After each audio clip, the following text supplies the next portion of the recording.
like that intro, Pete? You definitely gave me a lot of time to get a couple sips in. Yeah, I give all these people time to get here, take a sip, give some water.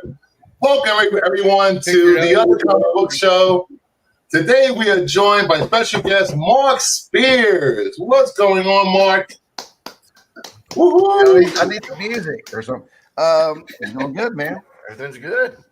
You've been on a roll lately, from store signings to Polycon, dropping exclusives of SDCC. Yep. You're just unstoppable right now. Man, it seems like it. It's something every day. It's we have the blind bags, we have all the SDCC news that came out of there. We have the exclusives there, exclusive at Farley. 6 just dropped about 2 weeks ago, and then it's crazy. I just turned in 7 Friday to go to the printers, and then we had a bigger announcement about blind bags that I think we're going to talk about a little bit later. Yeah. Show some pics. So, dude, it's crazy, but I know that there'll be times when it's not as crazy. So, you know, you can fight through the craziness part because there'll be times it's slower. But this time of year, fall, Halloween time, that's when I have to step it up and give it a little bit less sleep. Has Keen Spot erected that statue of you yet in their lobby? I hope they pay somebody really good to do it. I don't want it to look like not me. So, like the Wade trophy in Miami they made look terrible. Yes, I heard. That's what I was thinking of. I'll be fine if they just take like the Rocky Balboa statue, where he's got the hand. And just say it's me. That's fine with me. Put a monster t-shirt on. We'll just add a nice little beard to him, just so we know. Yeah, give me some stubble. Just a little bit. Just a little. I see your website is up and running. Yep. Finally got it going. We released the what we had left over from Farleycon on it. And we sold out of a lot of it within a day. I think there might be 1 or 2 books up there now. Copies left. I'm not sure. I haven't looked at it in the last 2 days. We had a problem, which was good for this to be our first launch because we got more planned because there were problems where the shark issues for some reason, which had sold out that first day, I think, wasn't charging shipping and wasn't collecting a shipping address. So I would have just said, you know what, we'll eat the shipping, because it was our, something with Shopify, but we had no address to ship it to. So we had to go and email everyone who, now if they bought something in that, it didn't matter. I had an address, but if they bought just the shark one, it wasn't working. So we had to go back through, message everyone who did that and say, look, this is why we're canceling the order and refund it to you. And then if you still want it, go back and buy it. Now it's fixed and all that. So it worked out. But boy, that was something I wouldn't plan on happening. So that's good, though, that we got the kinks out of the way with that. So now we know when we got the Tin Man we're going to be dropping soon. We got the Bride new haircut we're going to be dropping soon. Can't wait for those. And it'll be a lot easier and simpler now that we know how to work the site a little bit better. Yeah. Now that these were dropped at SDCC, that clown and that little girl is creepy as hell. Yeah, it is. Now, those were the clown was supposed to have been, as far as I know, a secret exclusive. Yeah. And they decided to take it to San Diego. And then I think the bowler hat man in the middle was the same way. I think it was a secret or something. And they took it to San Diego. So it was a weird thing. So originally a secret exclusive would have had 50 foil made and I think 200 cardstock. It ended up getting 500 and 500. And that's why they said, well, let's take it to San Diego. And they actually had them pretty decent price, 40 for the foil and 20 for the cardstock. Yeah. So I was okay with that, but they were supposed to be more rare than they were, but that was pretty good. I was glad more people was able to get them that way. Yeah, I like those. Those turn out good. The bowler looks okay, and when you look at it on a computer, but when you see it in person, it looks a lot better because the foil really makes it pop with the colors. And the Phantom too. I like that one. That turned out well. Yeah, and then we had also these drop, which everyone loved. Oh yeah. Love these covers. I didn't because I get comp copies. I still don't have the Hell Queen, the one on the right, in foil. They didn't send. They're sending it to me, so I didn't get to see what it looked like. But I'm sure it looked pretty good. And I saw the other one and I enjoyed it. That we went to a different. So this started the whole different printers because we had to go to a different printer for the blind bags. So we wanted to test them out, and this is where we tested them. Right, was all these. So you'll notice the cardstock here is different from the cardstock we used maybe a month previous, where it's a slicker, glossier cardstock. These are more like, I would say, business cardstock. It's like a little matte thicker finish? like that.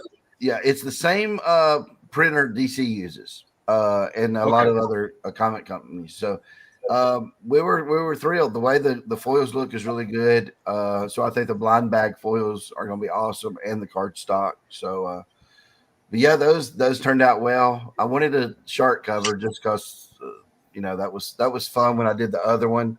I did this one. I did one for Farley as well. So That's awesome. Yeah, you had to order these online and pick them up at San Diego Comic-Con, and I was making phone calls, sending messages, and finally convinced Dom Tober to pick me up 2 sets. where's Dom tonight? Dom's ghosted me again, man. I haven't seen Dom in forever. Dom is Dom. He's probably at the gym yelling at people. He's got Star Wars to do later. That's what it is. Man, Bruce, did I write something, or is this a dream? I was going to give it to you that says, Bruce, the real Boba Fett fan. Yeah. Did say on a backing board, and you supposed to have sent it. Yeah, that was it. I got rubbing Dom's face. Yes, that was it. This is Polycon. You had a bigger space here than you did in Huntsville. Yeah, because after Huntsville, I realized what I needed. I needed something where I had tables on the sides. And really, we probably could have used a little bit even more space than that. But I hated demanding all that. But I think this setup will work the best. And man, we needed all that space in the end. Because basically, what's funny is, okay, if you look at that first picture, it's a big upside down U or something. Or no, it's not upside down. There you go. It's a big U right there. Besides the books on the back row, we would have people come on the right side, start there, come all the way around, and I'd be in that chair up to the top left. And then the last table would be for drying. It got so crowded on the right side where I had guys selling like my CGC books and other things like that they told us we had to kind of shut it down because it was creating too many people in that area. So we had to get them coming in from the top right instead of the side table. So again, we're still messing around with it, getting it flowing better, but that system worked pretty good. And that the line, there was overflow, so they would allow. They had it taped off, and once it taped off, they put them over on another side with some bleachers to sit down on, so they got to sit at least for a while. Yeah, that's good. But yeah, there was probably, I don't know how many were over there, but I kept thinking, oh, this line is manageable. I can see through it. And they were like, oh no, Mark, there's plenty of overflow. So I remember we were there when I walked in, which I got there an hour before it starts. There's people outside, right, cheering and everything. And I saw some people that I knew from like Discord and stuff. When I got there to sign, I did not see them people, and they came to my line first. I did not see them people for hours. It was probably 3 hours. So it was a long line. I know it was at Huntsville. I think you said you signed anywhere between 1,700 to 2,000 books. Do you think you exceeded that this time? We know we did over 1,000. I don't know how, because my hand was hurting pretty bad. My thumb was getting purple. So because it was constantly you're signing. So, but it was a 2-day con versus 3. But by transactions, if you look at that, that's the only way I could really, because we didn't keep track of. We just had it with our little computer thing, it just puts a purchase. They didn't put how many signatures. With transactions alone, it was really close to the first 2 days of Huntsville, which the third day I didn't really do much because I was so sore. So it rivaled that. Just to let you know, the cost per transaction doubled. Our average transaction, that's what it is, doubled. So it was crazy. Again, we weren't expecting all that from April till now, which was great. It was so good, and we didn't have as many exclusives as we did in Huntsville because I thought I had too many. I didn't think would sell as well, but people love those. And we had $1.99 of each, so we had a little bit more than we did per issue than Huntsville. But man, it was amazing to see that turnout. Idiot edition. Yep, that happened where. What did you write for? Explaining that book, okay? Because people had asked me all weekend, Mark Spars, do you ever mess up your name? And I said, nope, never. I never do. I always know. And I said that about an hour before this. What happened was I'm signing it. I'm up to the SP, and someone says something to someone beside me, and they're talking, and he said something, and all I could think of was the word ass. It was what they were talking. They were saying something, and it made me put the A there first. So I was like, oh no. And then so I went ahead and finished it up, and then they said, hey, just finish it up and put the E on top or something. I did that, and they said, can you put it the idiot edition? So that's how that was born. And then the other picture is all the people from Discord who showed up and signed that over there. That was look how many people, man. That was amazing. See somebody put your face on Drac. Yes, they put my face on Dracula. They love doing that. That's Spoon Man, I'm sure, had done that. So yeah. And thank you, Spoon Man, if you're watching, for all the pictures provided tonight for the slides. Thank you, buddy. No, he and his wife were huge helpers, man. They were great. Couldn't have done it without them. You're going to start getting all these regional cons reaching out to you since you can triple their attendance. I've already told them I'm getting a lot in there. I've told them, hey man, I'm shutting it down this year because they're fun to do. You can make money out of them. The problem is I got Spawn 77 sitting there waiting on me. When I got back, I took a day off, and then the next day I was right back into it. And had Todd writing me, hey, when how's it going on that? I'm like, oops. I felt like a little kid with not doing their homework. And ruler across the knuckles. Yes. So I'm like, I want to get all this stuff done. And then, hey, if there's some extra time in December or something, and I want to go to some shops or something like that, I might do it. But I got to get all this stuff done. It's just so much. And I got to work on Monsters number 9, which will be coming out in January. I got to get it finished. I've only a couple of pages into it, maybe about 4 or 5 pages of art done on it. So it's a lot. So I'm guessing New York Comic Con is out this year. Yeah, that's definitely out. The only one I'm entertaining right now is MegaCon has reached out and talked to me about it, and we're thinking of it. I got to write them back next week and talk to them more about it. If that works out, maybe. If not, the first con would be in April, and it would be Huntsville. And I'm very particular on that one because the next con I have after October is getting all those blind bag people. You get what I'm saying? Who buys blind bags? They're going because right now no one will get one signed basically. So the first show I do after all those come out is getting a boost. Like if it's a store signing, if it's a con, wherever. So that's the only, and I'm very, focused on that. I'm like, oh, well, what do I want to, where do I want to do that? Because it's going to be a big crowd, and stuff. So we're trying to focus if we want it, maybe MegaCon, maybe Huntsville. So we're thinking about it there. There's Mark Bowen. He's getting around good. He's getting around pretty good. I know. I was talking to him. I talk to him pretty much every day, and it's amazing the recovery he had after that accident. Dude, I mean, that could have took his life. He was so close to death on that. And then to think he still showed up, was working. He was handing me comics a lot of the time, or doing other jobs around there if we need him. And he has a broken hand still.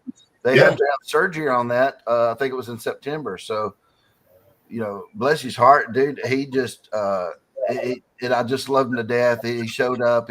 He loves to be around everybody and help out. And, I think Huntsville was his first con ever.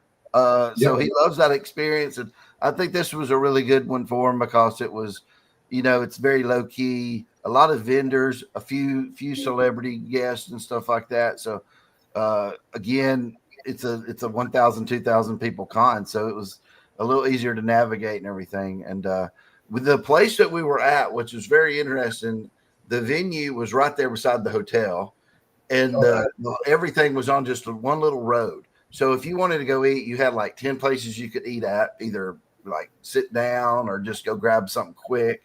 They had everything right there. They had like 5 hotels, and it's just, so it was a part of Chattanooga I'd never been to. It was just a little bitty section, and it felt like you were away from everything else. It was really, really nice.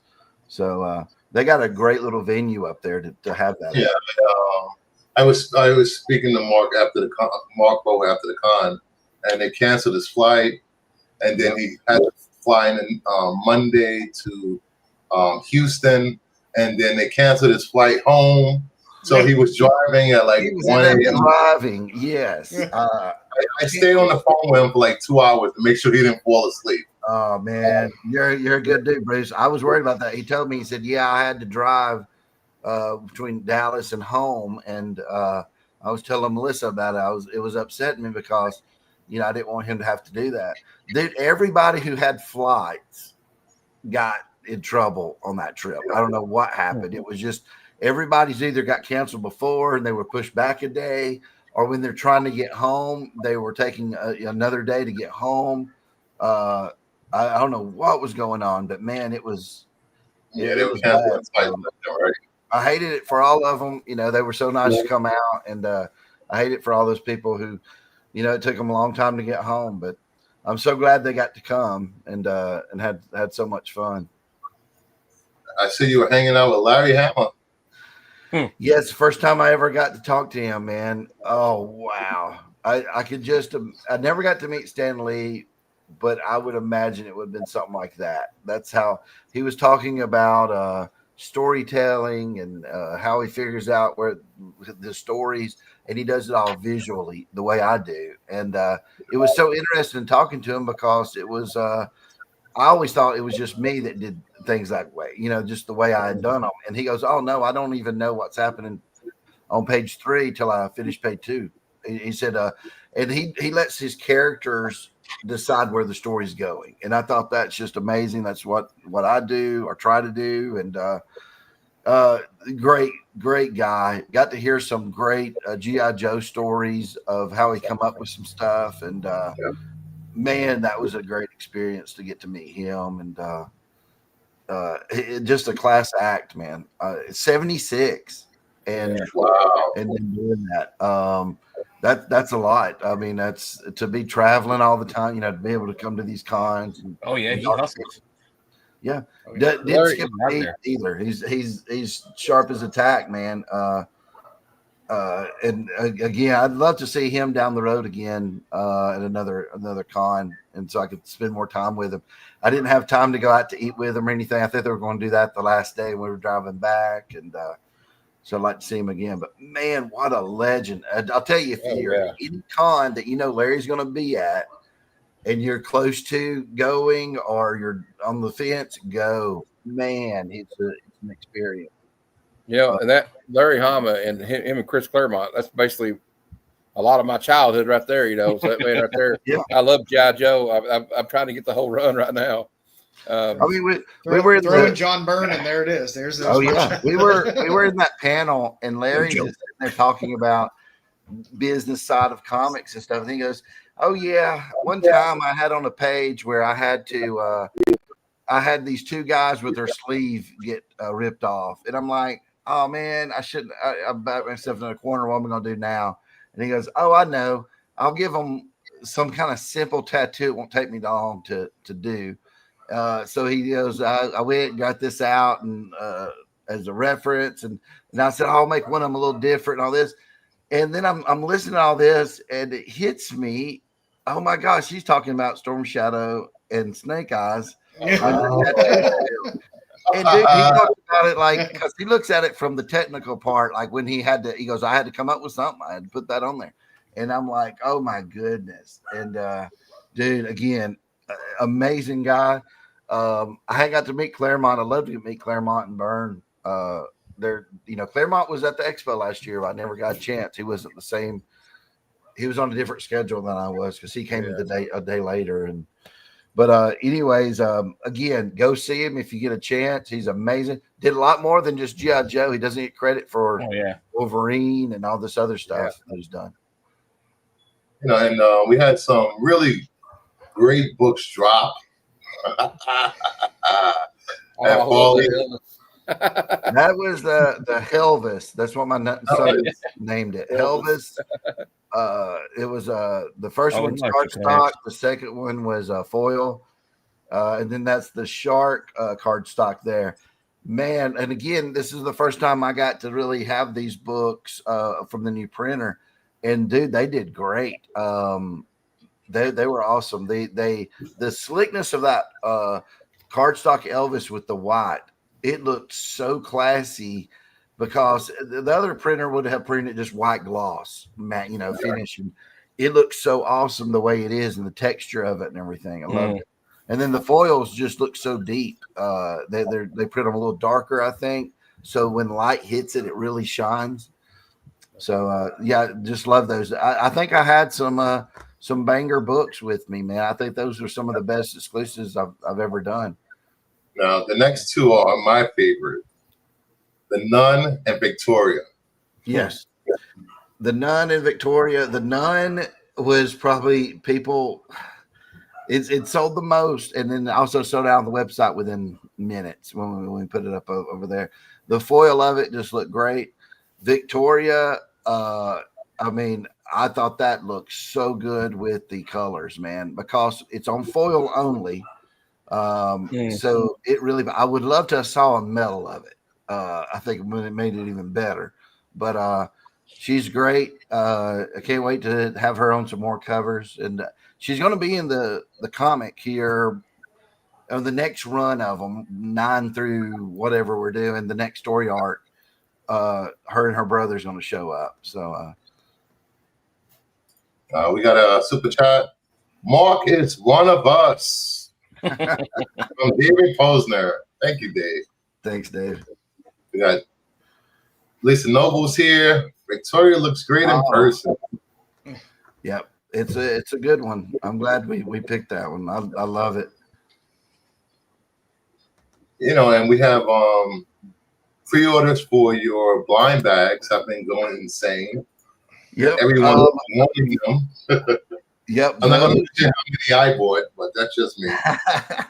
Right now, we're hearing great things from retailers, and we still don't even have. We got 3 more weeks before FOC. I think we're going to hit some mind blowing numbers on it. So here's the thing on that, and they do show a few sneak peeks on there. You can see. And I will be probably revealing a few more covers just to entice them as we go along through the weeks. But we've got other things we haven't even announced with it yet that I think will make it, that enhance it, make it even better. One, I'm doing even more covers. I'm trying to get it to where every cover is a low print run. Like, so if you open any cover and say there was 300,000 printed, it's not printed more than like 6,000 times. I think that would be amazing because that means everything's rare. We got glow in the dark for the first time, where we've got Nice. we're going to do some black and white, of course, foil version of everything too. And you got a pretty good chance of pulling the foil. It's going to be 1 in 14 bags will have a foil in it. Mark, you're making it hard for me, man, because I have 86 on pre-order, and I'm probably going to pre-order 150 to try and get as many as I can. I tell you, we're trying to make this go down as one of the best blind bags ever of all time. One, it's got Halloween with it. I think that helps the holiday. So that'll be good. And then I'm trying to make all the artwork look good and make it to where, again, some people are their information's out there. I saw one guy going, yeah, but I'm worried I'm going to get one of the covers that you're going to have so many of. And I'm like, no, I'm not doing that. I'm not doing where one cover is printed more times than the other. So you have base covers, I call them. There's going to be about, right now, there's 30 to 35 of those. We might even add it up to 40. Those will all be printed at the exact same print level. So let's say 6,000 a piece. Yeah. Then you'll have your foils, which will be printed a little bit lower. And then you're going to have your glow in the dark, your black and white, things like that will be printed really low. But we're trying to get something in there, but we're working out the kinks right now. So we haven't really announced it yet, but one of ones, something that you can only get one of, but we don't want that damaged. So we're working on ways to around that. So there'll be an announcement hopefully here in a week or two of how we're going to handle that. But again, I think it's going to be awesome. We're even looking at trying to do maybe some kind of midnight event. So that would be right when the clock hits October 1st, have some store things where maybe I'm, I can't go to all these stores, but I could do a streaming thing the night before, while they're having their pizza and waiting on the. Yeah, Marvel used to do the premiere parties. Yeah, in the back of the day, right? So I want to do something like that to where it's fun. It's an event, and I want Halloween to be awesome this year with this stuff to where I want to do such a good job on this one where next year people are saying, please do it again for next Halloween. Yeah. That's what my goal is. So there are a few exclusives left from Polycon at markspace.myshopify.com. I think the shark covers are the only ones left. Every other cover is sold out. Looks like. Yeah, that midnight event sounds awesome. It's like those old game releases. Yeah, everyone just camping out. That's what I want. I want it to be where. And one thing with this is I was like, I want this because it's about a year since Monsters came out, a celebration of that. And I was like, look, retailers will benefit from the blind bags. I'm hoping people, not just brick and mortar, but people who sell on Whatnot, eBay Live. This is a fun thing to do at Halloween time is to open these packs on live on air. Then we've got where we're going to do. Then when I was saying the benefit to everybody, then you also have a benefit to the customer because they're not like getting the same old thing. They're getting all these. I basically turned comics into trading cards with it by putting so many covers into one blind bag like that. But I didn't want to oversaturate it, but I was like, man, this gives me a chance to just do anything I want, and I don't have to worry about the numbers on there. I'm going to go nuts on it. And I think it's with the kinks all worked out. I think it's gonna hit great. If people ask like, well, what's going to stop somebody from getting, when you order yours and then you open them up and it's like all the same issue or two of the same issues. That's why we went with a different printer. We went with the one who says, nope, that won't happen. They've done this before with the DC many times, did blind bags. And I wanted something where it's a good assortment everywhere they send it out, right? Yeah. So that's easy to do if they're mindful of how they're doing it with the milk. Because it hurts everybody if Pete says, "Hey, I'm going to open 10 of these suckers on live tonight and give them away," and they're all the same cover, that hurts you. So yeah, I want it to be a good mix, and again, to have a lot of fun with it. And like I said, no, and that's another thing. A lot of people were going, "Oh, but these are the Kickstarter covers." Nope, I didn't use any Monster and the Wolf Kickstarter covers. Those were retired with Monster and the Wolf Kickstarter. This is all new covers. So, speaking of the Kickstarter, how's that progressing? I have the Kickstarter books in hand. I was looking at them last night. We're going through each one of them, getting any damages and setting them aside, and we're bagging boarding them. So I'm hoping by toward the end of this month, we're starting to ship. We got us a crew in place, some shippers and stuff that are, local here, some people that's helping me do it.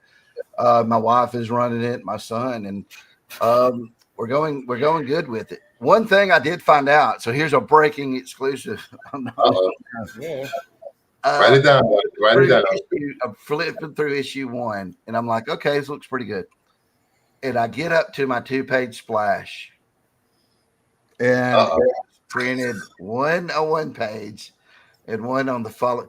So that must have been an error on my part when I proofed it. But I was proofing it. I was away from home. I was proofing it on my phone, and I probably just saw a scroll up. You can't see the pages side by side. Yeah. So it doesn't look bad. I showed it to my wife, and she was like, "Well, 1, you already printed them. 2, it doesn't look bad because it looks like he rips one arm, and the next one you could see who it is." So I said, "Yeah, but that will be fixed when we go to print for the blind bags and stuff." Yeah. And that's how the Kickstarter is kind of, a lot of times I'll be like, I'll look through the Kickstarter a lot, and I'll be like, you know what, I should have added this page, or I don't need this page, or test run. I'm going to change the dialogue. It's almost like a test run, like the preview editions, right? Yeah. But with cool covers. So, and that's a good thing that I have that. I haven't looked through issue 2 and 3 yet. I got to look at those to see, but I don't think there's 2-page splashes are tough. You have to do them just right, or it will do that. It'll get on the wrong side. So. Well, it works out because I'll just take you my copies that I get and say, "Hey, Mark, can you put a drawing in this page for me?" Also, you are doing a Christmas blind bag. Yeah, now here's the shocking news. This will probably be, everybody will know this next week, I think, because we already said this is stuff we've already sent into Lunar. That's the bags. We're doing it where it's the exact same thing, but Christmas, and it'll come out the week of Thanksgiving. It will have, instead of, the other one has trick covers. I didn't mention that. Halloween has some trick covers in it that are fun. This will have tinsel and terror covers, which will be more like Christmassy themed covers. But it's the same odds. It's going to be around 70 something covers total or more. It'll have about 35 base covers. Then it'll have foil, it'll have glow in the dark, it'll have the black and white. So that was my thought originally. I was like, look, when I came up with the Halloween idea, I was like, it would be stupid not to do this at Christmas because it's Monsters number 8. This is the last issue of that All That Remains story. And I was like, wouldn't that be cool, man? Then you got both holidays. And I was like, I'm going to do it. I mean, nothing's stopping me. Maybe they'll do well. So I think it'll do nice. I gotta get more covers done of it. I probably still need to do about 15 more covers to finish it up, but we had to solicit it so early.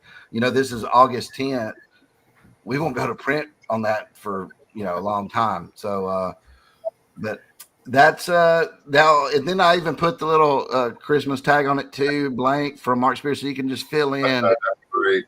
So if you gotta get somebody a present, just do that. Don't buy presents this year. Buy blind bags. Sorry, kids, you're getting a Monsters blind bag. Nerdy Geek's gonna buy all his kids blind bags for Monsters. I'm gonna put it on my Christmas list right now, probably. So I'm gonna buy all my kids the blind bags and say, "Here, give these to me for Christmas." There you go. Anyone considering sending super chats or sending me stuff, just give me blind bags for Christmas, guys. I'll be very happy. And we also have some other covers that you submitted. Here's some more covers. It's going to be this is the Christmas blind bags. So if you see one, you're going, I don't understand. Is that Monster the Wolf or is that Monsters? If it says Monsters, that's pretty much a Monsters blind bag. So see, all these will be in Monsters, issue 8, and then the other ones are Monster and the Wolf. So I can tell you this: these blind bags will not end up in the sales rack at Ollie's. Nope. Not be at Ollie's. Yeah, they're not. And again, we're trying to do low print runs on all those. So, let's just say Halloween does a little bit better and the Christmas one does, let's just say 100,000 units. That means some of these would only be printed 2,000 times, 3,000 times. You know what I'm saying? It would just be very low print runs on all of them. And then the foils would be even lower. So we did it with a percentage system. That's how I came up with everything. So, because you don't know how many pre-orders you're going to get. You'll get 50,000, 100,000, whatever. So it'll be profitable no matter what for us because, one, I wanted to do these. I didn't care if we only sold. Normally, Monster sells around, from 50 to 60 to 70,000 unit range, right? That's where we hit every month. So if we did that, I would be tickled to death, but just because it gives people more of a chance to get different covers, and then they would be very low print runs. So if it does 100,000, 200,000 units, it's still going to be low print runs on them. So they're very collectible is what I'm trying to make them. Yeah. Oh, that would at least get you to 150. Maybe 200. I'm over 100 blind bags already. Leave me alone. I was talking to Spoon Man this morning, and we were looking at the covers for the slides, and we came up with the idea of doing a Christmas Victoria, licking a bloody candy cane. I will do that. To a lot of our audience members. I will put that request in. I will do that. I got some that I'm going to do. I'm going to do some Krampus covers, stuff like that. I thought about evil elves.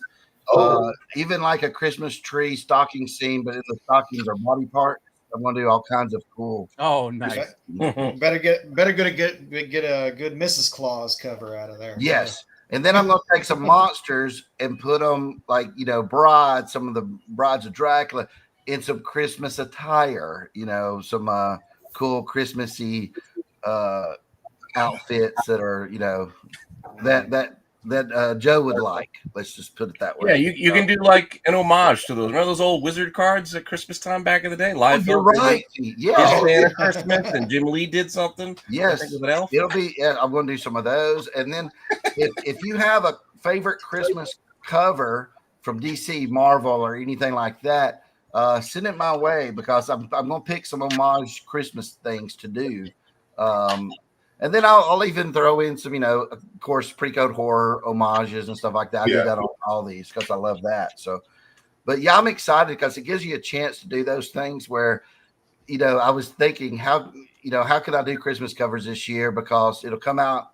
You don't want to flood. If I was only going to be able to do 4 covers, flood each one of them with a Christmas theme. But here I could do half of them Christmas and it doesn't hurt. So maybe some Christmas movie posters like National Lampoon's Christmas Vacation or something. Yes, I thought about that. I thought about a Home Alone. Yes, Home Alone would be great. Scratches Die Hard. Die Hard is not a Christmas movie. Yes, it Die Hard is. is a Christmas movie. Die Hard is a Christmas movie. It is. Somebody mentioned scratch and sniff covers. I think they can do that. I'm just trying to figure out. I guess you could get it smell like a candy cane. I don't know. Yeah. Well, Peppermint or pine. I think they had one at DC where Harley Quinn. It was like it smelled like a Christmas tree. One time, and they did one with Santa Claus. You also had the fart issue too, where I think it was smell Harley's fart. Spectacular. Yeah. That was so ridiculous. I don't think we need that. You could put the werewolf on the cover and just have it smell like a wet dog. That would be. Love it. Before we continue, I just want to. There's a giveaway tonight. We giving away a copy of Monsters number 4, 1 in 25, Dr. Creepy. Oh yeah. Nice. So hashtag Spears in the chat. So I wanted to ask you something, Mark. I know you have bad taste in movies because you didn't like I just saw Weapons. I like Weapons. Weapons was good. Did you see Superman and Fantastic Four? Yes, I have seen both. All right, I want to know your opinion on these because there's been a lot of back and forth with the fans of both. So, one, I think both were good for if you look at it as in terms of for the comic industry. I think both of them were a win in the comic industry part because they weren't horrible, right? You didn't want one to be really, really bad. But okay, me personally, I like both. I enjoyed going to seeing both. I enjoyed Fantastic Four from the point of, there were some shots in there I really liked. Of course, Galactus and them going to visit him and the thing pulling with the big anchor pulling out of the water. Some visuals there were just straight from a comic book that looked awesome. And the characters and stuff, I didn't mind, their portrayals. Superman, I really enjoyed, and it's totally different type of movie. I mean, it's almost like you're picking an apple or an orange. It's just totally different. I do like the new DC's direction. It's not the dark direction with the Snyder stuff as much. It's more. You mentioned Snyder. Yeah. Now, hey, I still watch those because I don't have nothing else really to say. I'll watch Batman v Superman sometimes and some parts of Justice League. Some I just can't watch. But watch more Soups mope. It's just but again, dude, I liked them both. I wish myself, it's something about Superman's suit. I love the colors, but I just hate all the padding. That dude worked out for this part. I just wished it was a different design on that suit. That bothers me. But but that's just me being so picky. The character, I thought they nailed great. I thought the man, Mr. Terrific, I did, as a character, I was like, I don't really know why they put him in this movie. After I left that's the line I kept quoting everywhere, was when he's in there and the guy goes, "Don't you need me to help?" He goes, "Man," what did he say? Like, "I'm Mr. Terrific, bitch," or something like that. I don't know what. Dude, that was just great. I thought that was his character. I would go watch a movie or a show just of him because they did that so well. Love Guy Gardner in it. He was perfect. And Crypto was awesome. So I'm really looking forward to where they're going to take this now with Supergirl and stuff. Then on the Fantastic Four end, I'm a little so cautious because that was an interesting movie. It was neat, but what happens now? You're going right in from that to Doomsday because Spider-Man won't be about any of that as far as I know. So I'm still hesitant on Marvel because I don't know what they're going to do with it. With all that, it's just like this one was more like they were trying to set something up, but they really didn't set it up. They just let you know the people. So it's like you're seeing the pieces out on the game board, but you have no idea what's about to happen. Like, is the next one going to start out where Doom already controls everything? I don't know, but I liked it. Silver Surfer, I understand after watching it why they didn't go with the Silver Surfer and they changed it because it makes more sense. It still hurts because you want to see the Silver Surfer on screen. But I think they had to give Johnny something to do.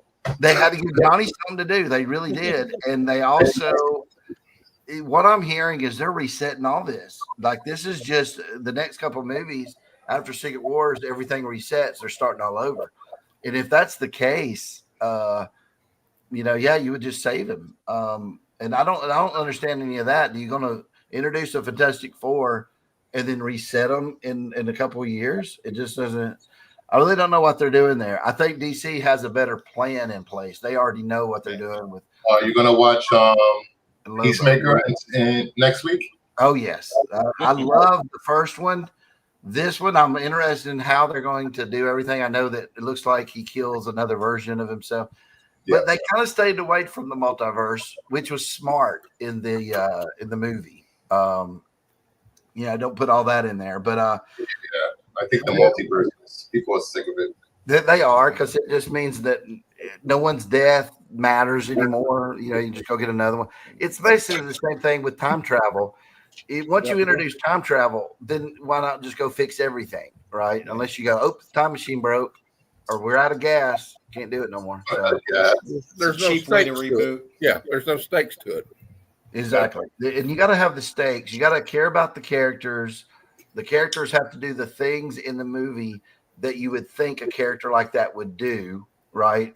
So it's an honest thing that they would be doing.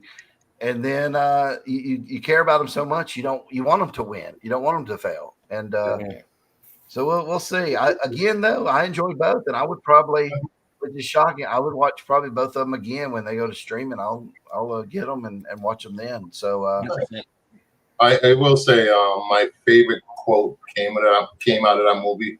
I use it all the time when my friend tells me to stop slacking off. I go, "Hey, quit messing around." I'm not messing around. I'm doing important stuff. doing important stuff here. Mark is doing important stuff. He's not messing around. Exactly. That kind of stuff, man, that was really good. And that humor, you could tell, came from Gunn, right? That humor was great. I enjoyed all that. Because it was just so things that weren't even, I guess, supposed to be funny, or maybe when him and Lois are talking, and in the background is the whole big alien thing fighting the Justice guys. Yeah. I'm cracking up during that, and other people are like, "Shh, be quiet." Yeah. I'm just kidding. You can see Guy Gardner just hitting that thing, and they're losing. Then they're back to fighting it again. I enjoyed the part where Perry White and Oliver just sitting around like nothing's happening, and there's all this crazy shit going on behind them. And they're like, well, what do we do next? And I'm like, they're all just so used to it by now. They're like, well, everybody's running around screaming. It reminded me so much of a comic book, because when you ever see like Perry White, Lois, and all them are going to go get, and Jimmy, let's go get in a ship, a superhero ship, and fly it around. Yeah. I mean, but it didn't look out of place. That's what I'm saying. In the comic, it's not out of place, and in this movie, it wasn't out of place. So enjoyed it. I thought there wasn't nothing, again, I would say story-wise, that I would fix. I thought they introduced a great universe to where I want to know more about Supergirl. I want to know more about, I can't wait for Batman in that universe, what that's going to be like. It's going to be Nightwing as Batman. I'm calling it. Been calling it for 6 months. Dick Grayson's going to be the Batman in DC. I'm calling it. Nobody wants to know how Jimmy Olsen, pulling all these ladies. Yeah, that big one. Dick with you, Bruce. I think he's found some kind of, years ago, he found some kind of meteorite that's making all the girls attracted to him. What's that comedian from SNL? What's his name? That gets all the Pete Davidson. He is the Pete Davidson of the DCU. Jimmy Olsen is the Pete Davidson. All right. Mark doesn't have much time, so we're gonna get into Jeopardy. We're gonna play some Jeopardy. It's gonna be Mark versus Pete versus Joe. Nerdy Geek will be the judge. Please grab a white backing board to raise up to answer the question.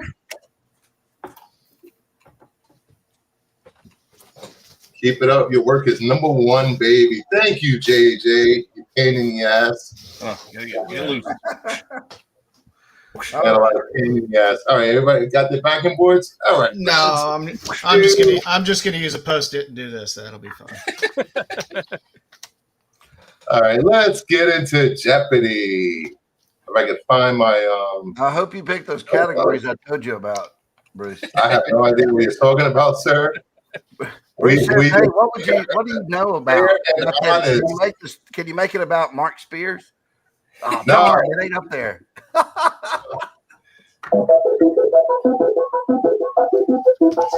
So we have movie monsters, heavy metal heroes, wearable car parts. Wearable car? Jesus Christ.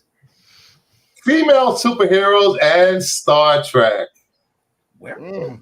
Since Mark is the guest tonight, pick your category, Mark.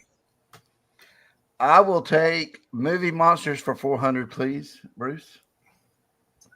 The Gill Man is a prehistoric beast from the Amazon in this 1954 movie. What is creature? I gotta raise your card. He's got You it. gotta raise your card. We all answer it. Darn. Yes, you gotta answer. Raise your card to answer first. You gotta raise it first. The answer. Oh No, you don't have to write it down. You don't have to write it up. You just have to pull the card up so we know you're the first one. Oh, I got you. Yeah. So all right. Write it down. Don't write it We down. don't- Yeah, we don't have the budget for buzzers, so it's No, just, we don't have the just doing budget. that. So whoever raises their card first gets the answer. Mark, go ahead.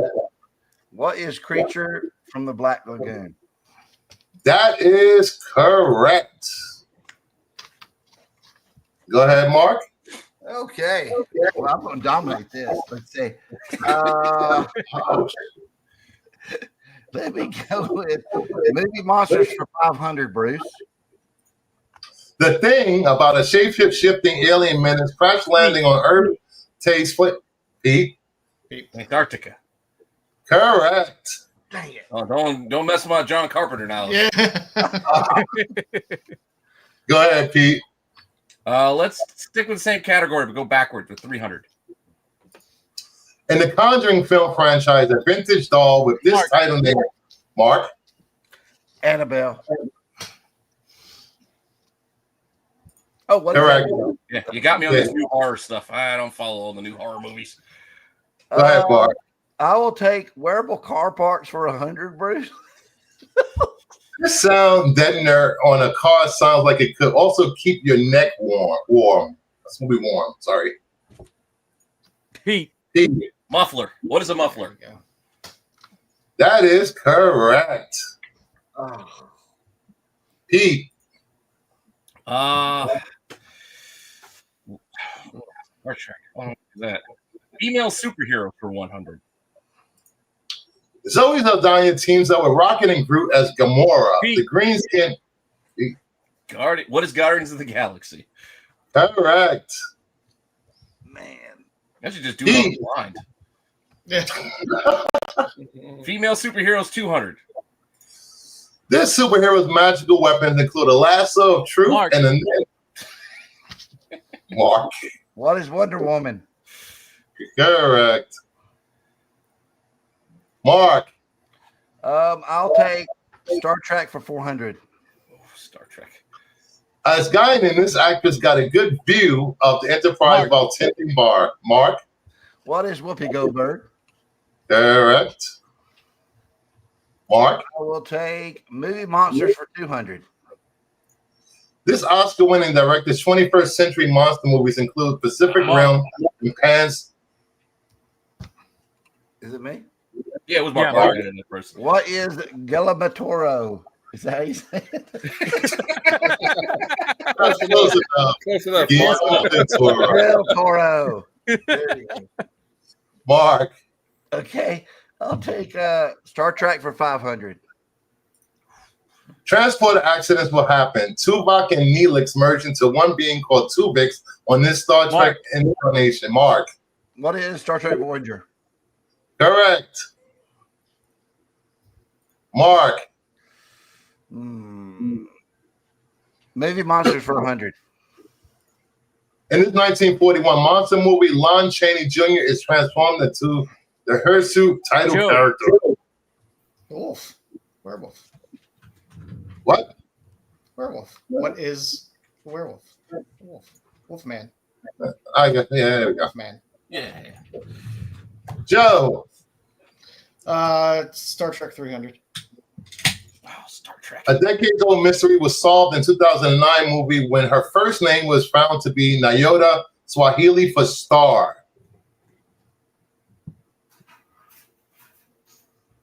Oh, come on. I'm not throwing money away by trying to guess. The correct answer is shit. Uhura. Hurrah. Oh, okay. Joe. 200. This deadly Trek enemy race was born to say what became their catchphrase: "Resistance is Mark. futile." Mark. The Borg. What is the Borg? Correct. Mark. Why'd you put Bjork in there? That's the way the question was worded. Yeah, definitely. Female superheroes for 500. Oh boy. Being widowed by Yakuza began the journey of this Suicide Squad member whose Pete. name means a Pete. Who is Katana? Correct. Right. Pete. 400 for the same category. It's a superhero name on the Natasha Romanovas, Pete. a big screen, but Who is the Black Widow? correct. Just finish it off with 300. A member of the X-Men, Earl Monroe, is Pete. this weather controller. Pete. Everybody's like, ah. Who is Storm? Correct. Pete. Do Star Trek 100 because I'm not going to get it anyway. Is this Shrek world both Carl Urban and DeForest Kelly could have said No. Jim? Oh. Joe. My guy? Who's Oh, Bones John. McCoy? What was that, Joe? Who's Bones McCoy? Correct. Oh, I actually did see that one. I did see that movie. Joe. Wearable car parts, 200. The engine is under it. Joe. What is the hood? Correct. Okay. I think I get it now. 300. Yeah, I understand what wearable car parts are. They take a little bit sometimes. Yeah, 300. Joe. Changing lanes, these are suggested. Also a word for what some horses wear so they don't see sideways. Mark. What is blinkers? No, it's blind. Oh, never mind. What do you say? What is blinkers? Yeah, blinking on That's your what the blinker. car thing is called, but he's right. The other, I would have thought. That's blinding correct. was the What is They're called blinkers? blinkers. Oh, that was They're right. called Oh, I blinkers. thought I was wrong. I thought it was blinders. Yeah, that's what I thought. No, they're blinkers. I spent Mark. 40 years betting on horses. Let's go heavy metal heroes for 100. He bedeviled us as the lead singer of Black Sabbath before his reality TV fame. Joe. Who's Ozzy Osbourne? Correct. I got to put the card back in my hand. I got to stop setting it down. 200. Joe. With his work on songs like Hot for Teacher, some rank him as the greatest Joe. heavy metal guitarist. Joe. Who's Eddie Van Halen? Correct. Joe. 300. 1980s heavy metal included this band Joe. that featured T. Duff. Who are Guns N' Roses? Correct. Now do the Axel dance. Joe. 400. We're not going to take it if you can't name this band. Who's Twisted Sister? Correct. Close it out. The Fistful metal band named itself for a disease. Joe. Anthrax? Correct. Ran the category. Who is Anthrax? Look at the comeback by And Joe. I'm not even a huge metal fan. Look at He that. swept that thing. Wearable car parts, 400. A rotor spins under the distributor one, part of the ignition system. What? A rotor spins under the distributor one, part of the ignition Joe. system. What is a belt? Oh, I heard you. It just got Incorrect. rotor spins. I'm just thinking wearable. So Pete. Sorry. What do you mean? No, Pete was in there. He was in there. He was in there. And I was going to point to my hat. yeah. Sorry. Buzzer went. Sorry, Pete. Yeah, because you don't know how to listen to your guy who called him a name before you. Yeah. This Mickey Mouse trail down. Final term for the arc-shaped pieces that fit inside and press against brake drums when stopping. Ooh, I know that. Mark. Brake pads? Incorrect. Joe's got it. Joe. What are shoes? Correct. Oh. Oh, look at that. Ooh. Gotta get some shoes Here for that. is almost You're riding on pizza cutters. freeway. We have Mark with 2,000, Pete with 1,900. Sorry, Pete. Yeah, I protest. I will protest with the committee. Take it up Enjoy, with Mark. management. Have a three-way. Time. All right. And now we get to the final Jeopardy. You just bring it up. It's category. Now we write this on the paper. Yeah. You're gonna yes. Write down your bids first, gentlemen. You're gonna write All right. down how much you're gonna bet. Don't show Once you see anybody, the category.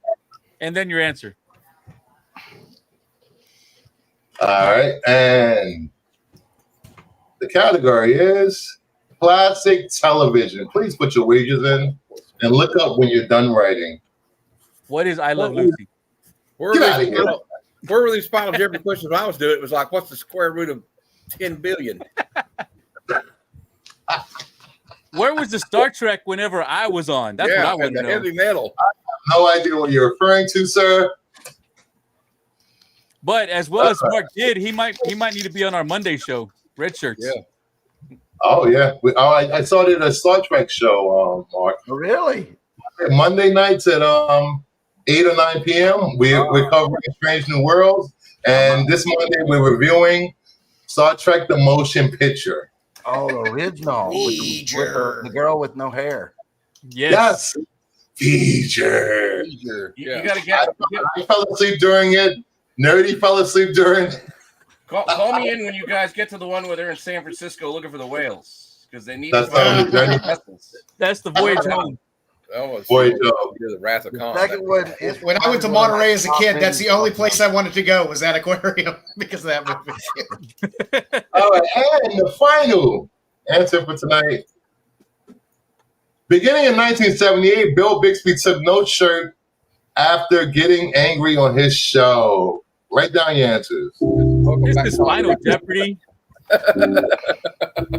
This is like a 100 answer.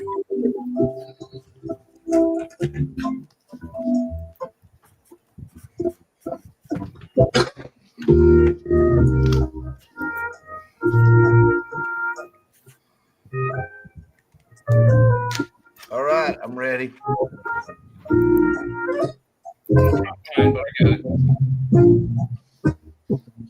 All right, we'll start with Joe with 1900. What was your answer? Incredible Hulk. Joe with 2000. What was your wager? 1969. That brings you up 39.69. You forgot the knights, Bruce.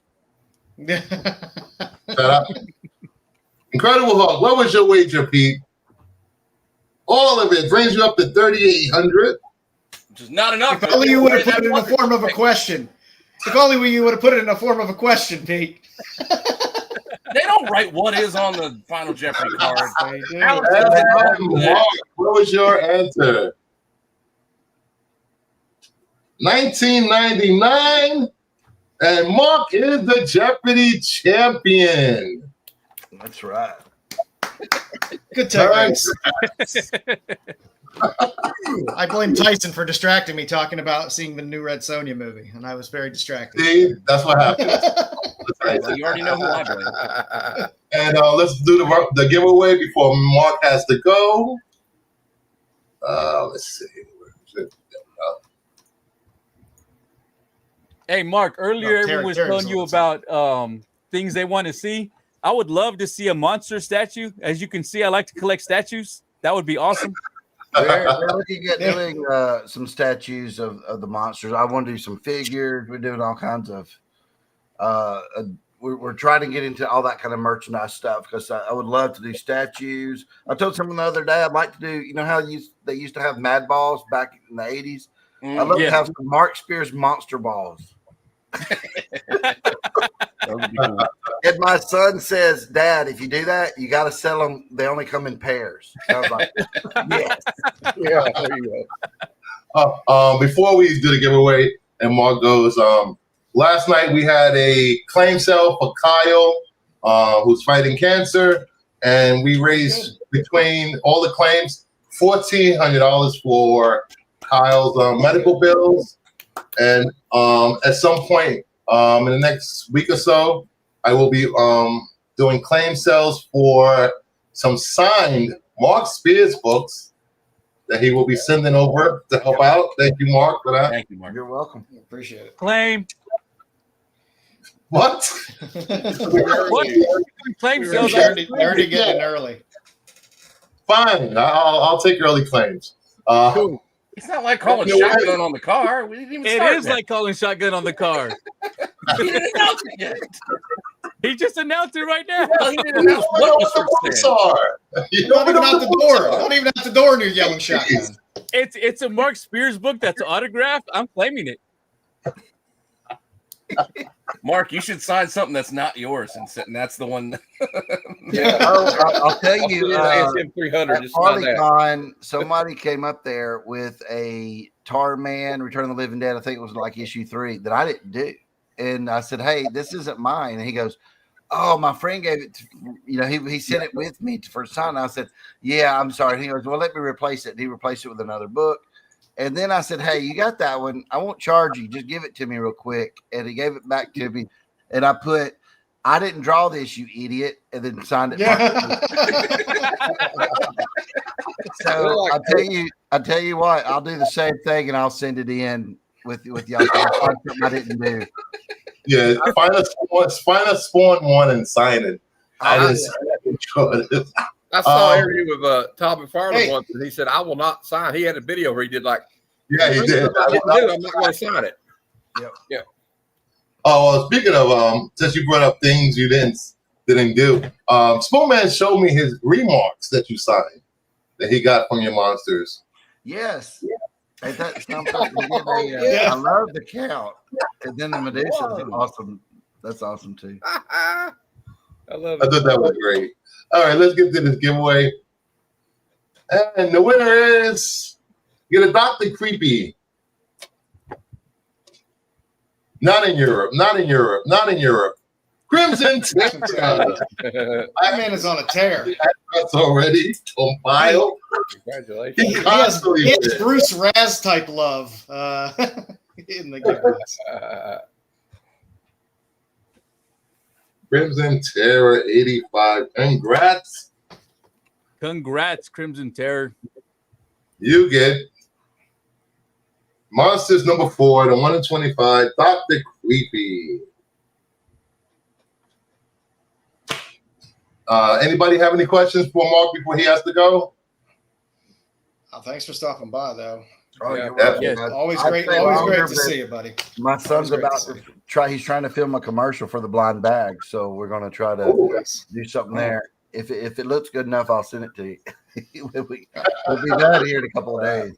I'll send you a couple golden age pictures for Christmas covers for you for some. Okay. We're going to work on a WWE type entrance for you for the next time you're on, so you get a Yeah. There you go. Well, hey, I told my wife, wouldn't it be something at these cons? Like everybody's out there, they're dressed up in like old vintage, like something like they do at Haunted Mansion, right? They wheel out a casket, and then I rise out of the casket like this, and I have like kiss makeup on, and I sign the whole time with like kiss makeup. I said that would just be the ultimate. That would be awesome. The viewers want you back next week to defend your Jeopardy title. Yes. I'm lying. Yeah, if I ain't got nothing to do, when will you do that show? What night will you do it? I'll jump on to help raise some money. Do the fundraiser. When y'all doing that? Once I get the books in. Okay. Yeah, once I get the books in, then I'll read that night. I'll jump on with that too. But if I ain't got nothing to do next Sunday, I'll come back and defend my title. Hey, Mark, I have a question. I have a question before you go. Yep. What you got? Are you ever going to make like Mark Spears hats, like Monsters logo on the hat? yeah. Oh, they do? He's wearing. I'll send some to Bruce when I send that in. Yeah. Okay. Thank you. Hat. Claim. Yes. Your shirt will be, Nerdy's claiming everything tonight. Well, he said a couple. I'll just buy one. Shotgun. Listen, I have 2 months to convince Mark to come to Baltimore just to hang out and walk the con. hopefully we can get that to happen. You know, you don't have to sign anything. We'll put your hand on ice, get an ice pack. Yeah. Oh yeah, you want to put? We come sit at our table, or actually tables. Yes, Oh, we're there you go. gonna have 2 tables at Baltimore this year, giving out comics and Yeah, swag. they're giving stuff away. We're just giving stuff to the kids to make sure that we foster the next generation of comic book readers. That's awesome. Yes. But Oh, I now that I have, know you're not going to NYCC, I'm just going to sell my tickets. So you come to Baltimore, Nerdy. We need you at Baltimore, Nerdy. In a couple of, maybe in a month or so, I just approved the Spencer Spirit Halloween T-shirts of monsters. So they've already printed. There's, these are actually prototypes that they printed. So I would think they'll be out here before Halloween. So they try to get everything in stores by September. So be on the lookout when you go to Spencer's in a couple more weeks. Start looking for Smart Spears Monsters T-shirts. Look, maybe when Spirit Halloween pops up, they'll be in there too. I'm not sure, but they're great. They have the logo on them. There's 5 designs to start with. They're doing. They've got the vampire. They got the creature. They've got Sam. They've got who else was it? There's a couple more. I think some brides. And then they have the bride with the new haircut. So they nice. A lot of I literally have a Spencer's in my mall near me. Yes. I do like. Dude, when you go in there to buy it, you can say, "Dude, I know this guy's one of my good friends right here." You guys heard that? Mark Spears says I'm one of his good friends. You are, dude. And the stoned 18-year-old in there will just look at you with glazed eyes, and you're like, "Oh." Hey, okay, this is real quick. I was a couple years ago. I would do that Spirit Halloween the movie poster, right? We had a Spirit Halloween that year in our mall. So I walk in there, and I'm going up to the counter. You got the strut. And I went, I was strutting. And I went, there's some teenagers behind the counter. I'm like, so, you got this big sign here about the Spirit Halloween movie. I did the poster to that, and my stuff appears in it. And I went, there's a movie? And I went, you actually have a big poster right here. And they went, huh. Well, good luck with that. And they walked up and I'm like, wow, yeah. Yes, Mama B, I will be clipping that. So thank you, Mark, for coming, hanging out. It's always a pleasure, guys. Thank you, sir. I It was got good to back see you, Mark. one night when Dom's back, man. I got to rag on him a little bit. So, I'll come back for that too. I'll make sure he's here. Hey, shoot me a link for that red shirts thing tomorrow night. If I'm free, I'll jump on and we'll talk some Star Trek. All right. On your own. I might be a surprise special guest. We're gonna have to get you a Star Trek shirt for the show. I have a Rapid Con shirt. I can wear that. That works. I can wear that tomorrow. So, all right, guys, it's been a pleasure. Thank you so much. I appreciate it, guys. Thank you. Always good seeing you. Always good seeing you. Good to meet you, Mark. Good to meet you. Nice to meet you again. Bye, guys. Thanks. Take care. everybody. Thank you, Mark. Now we can get to our regularly scheduled program of comic books and other stuff that we talk about. If anybody wants to drop out now, hang out, have some fun. That's what we do. I just wanted to say it was awesome to meet Mark motherfucking Spears. I just want to say Bruce needs to learn how to hold that fucking buzzer. Hey, Pete, I called you out. I know you did. I hit the button first. No, you didn't. No, you didn't, because I heard him No, say you my didn't. name. I have no idea what you're talking about. Maybe I can come on to when are you leaving? Are you on the show this week, Pete? I don't know yet. I don't know if I'm going to be able to be back until September at this point. Oh, well, whenever you come back, we can do Jeopardy, or you can come back next week. I know you'll be gone. If you're on Wednesday, if you're on Wednesday, I can come on. You're on Wednesday, I can come on TAC, and you Dub and Marco can play Jeopardy, and I'll let Joe control the button. No, I'm not getting in the middle of that shit. Yeah, we don't Marco, hear what is this? complaining What's about this how they- Jeopardy? What's up? Who watches movies? What's this movie? What's a Trebek? Jeopardy. Right, Who's in Jeopardy? I've never heard of that. Look, I'll control the buzzer because I'm the one that gets it right every time. Why did you make us read Orla? That's my question for this show. We're reviewing some books, You guys. didn't tell me what to read. You just told me to be here for Jeopardy. I do have an intro for this.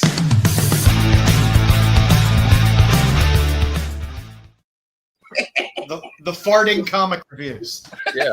The first book up was all at number 1. What the hell was this, guys? Apparently, it's partially Speed Racer. Yeah, this is Speed Racer. I thought it was going to be some kind of romance I'll comic. take the slides. I don't think I read this version, Bruce. Yeah, this version would have been a lot better had it turned into Speed Racer. Hold on, I'll fix the slides. But what was your overview of the comic, guys? It was a little on the. I got it. Men are awful. Yes, I didn't need a full comic to drive that home. men are awful and deserve to be murdered.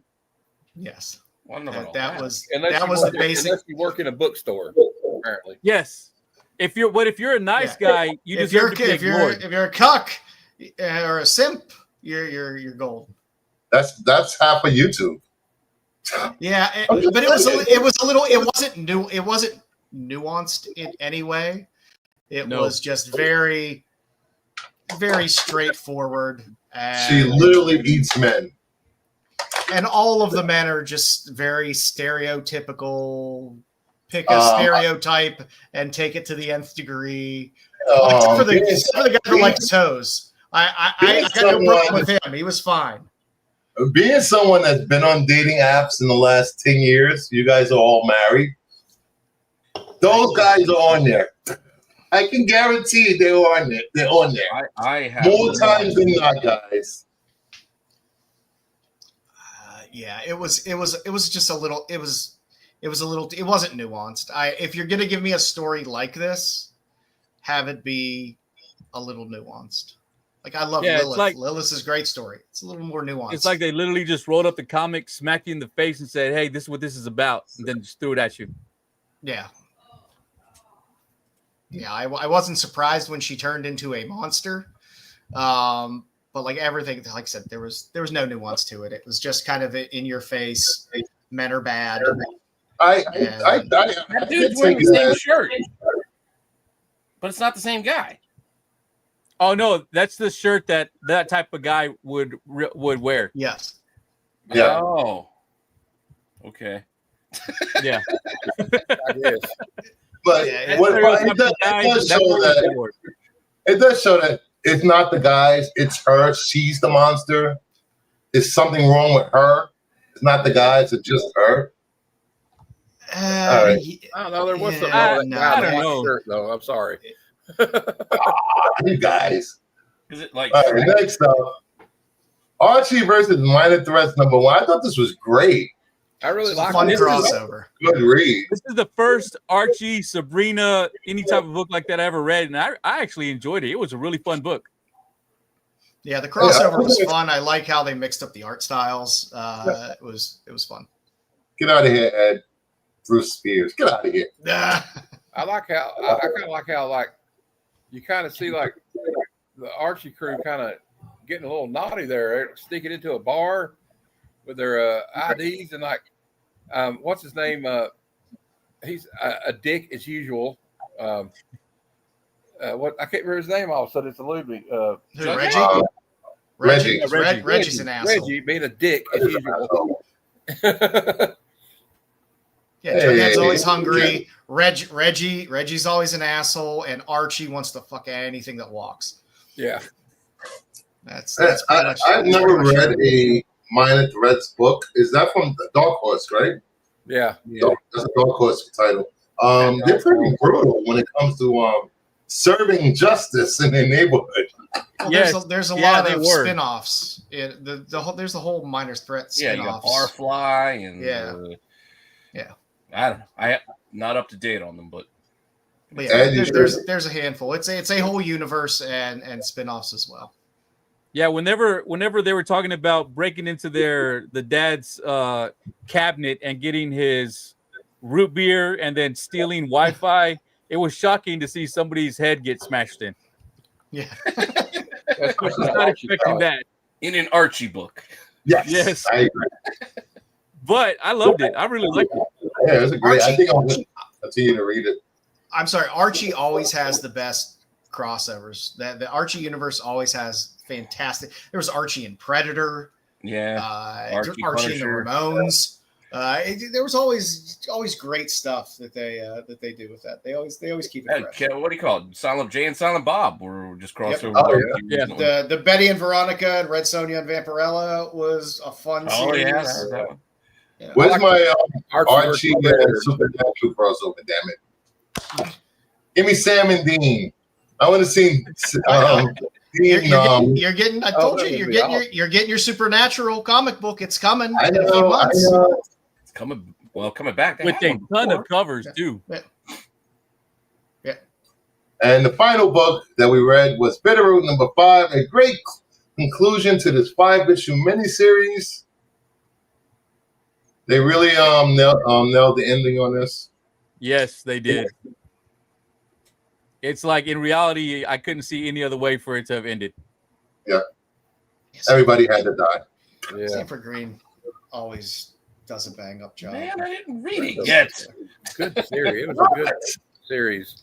I didn't read it. We won't yet. go into too many details. We're not Well, gonna- Bruce kind of ruined it right there. That's what I'm saying. He already ruined it. but Just you let your guys eyes gotta- glaze over and not focus. Don't focus. Don't look. But hopefully they come out with another series. I would like an ongoing series of this. It was really well written. Art was good. Yeah. After reading this, it makes me want to go back and read the other series of it. Definitely. And that leads us into Joe's Dueling Sets. I'll be right back. Hey, Joe, take it away. for Flaming, keep picking up your Rick and Morty flops 1 and 10 connecting covers because you're getting them for 1, 2, 3, and 4, I believe, at least. No, I think he said 7. So it's a Don't big. quote me on It's that a number, but he said something crazy. I was like, really? It's a big set. And like I said, I don't know how many stores are buying 10 copies of Rick and Morty, especially with A and B covers. So these might be a little hard to come by, especially if you want to put together the whole set. How should you get Mr. Poopy Butthole? Yeah. That Jane Prison covers badass. Yeah. For New Comic Book Day, there is a nice, for Conan Barbarian 23, Greg Staples has a beautiful glow-in-the-dark cover. That's glow in the dark? It's a glow-in-the-dark, yeah. Interesting. There's a regular trade dress cover that's not glow-in-the-dark, but there is a glow-in-the-dark variant, virgin variant of this. All right. Yeah, and it's a good Conan cover as well. Pretty good and creepy. And for I'm gonna have Beyond to look at FOC, we will be getting from the Hello Darkness series. We'll be getting Hello Halloween #1. This is the Virgin Jenny Frizen Boom 20th anniversary variant. So it's just a good Jenny cover. Any dark or black cover Jenny covers are always pretty good. So I like throwing up as many 20th Halloween anniversary that Boom's been doing. Yeah, Rebecca Yeah, Pueblo has been 20th doing is a bunch of them, which have been really good. There is, I believe, a trade dress of that Frizen as well, but and knowing Boom, they will probably have a Boom Reserve exclusive that'll probably be a black and white version of that, which is what they seem to do with the Jenny. Yeah, but I ones. think that it fits because I'm looking, where's the trade dress going to go without messing up? Yeah. Yeah. Well, Hello Darkness has always had a pretty small trade dress to begin with on a lot of the covers. True. Sometimes they just plaster it all the way across, though. Oh, I'm glad Yeah. you shared this with me, Joe, because I just added that to my FOC.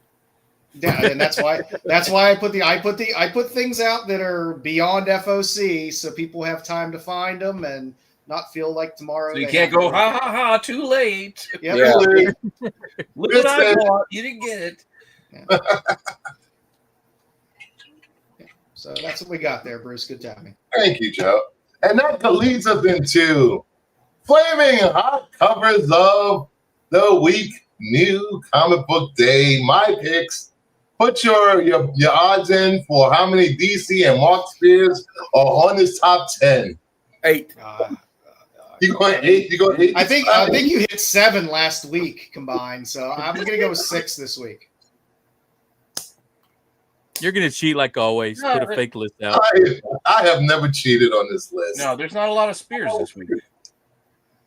So that helps. There's not a lot of Spears. There's not a lot of great DCs. There's a couple DCs that are good. I'm going to say 5 or under. All 10, 7, 5.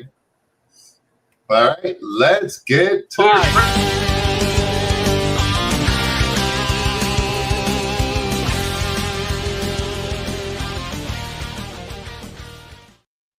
Woohoo! At number 10.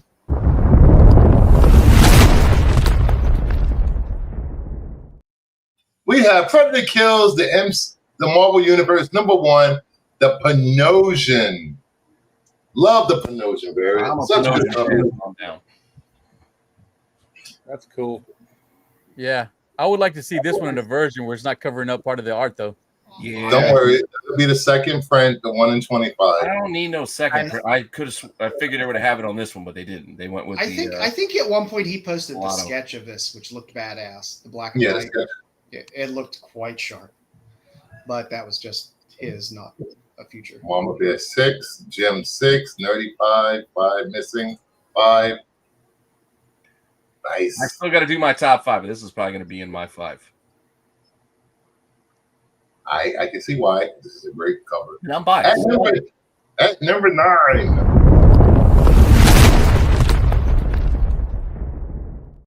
You guys should know every week, Blood Type will be on my list. Blood Type number 3, the 1 in 10 Montez. Incentive. This is such a good cover. The Mercado A covers are Usually, but I don't love the Mercado this week on this one. It's good, but it's not. Yeah. It's not as good as the others have been, but it's still decent. Yeah. It'll be the one I get. I'll get the Mercado. Yeah. All right. They keep spreading out with this stuff. They have a Western series coming out like this. Oh yeah. I'm happy that is carrying on the this type of EC imprint tradition. Yeah, like the two-fisted tails and all that kind of stuff. Maybe they'll have a war comic come out too, Joe. I wouldn't put it past them. I like the first issue of Cruel Universe. It was good. Yeah. The Dolphin story was crazy. Yeah, at number 8. The stories are good.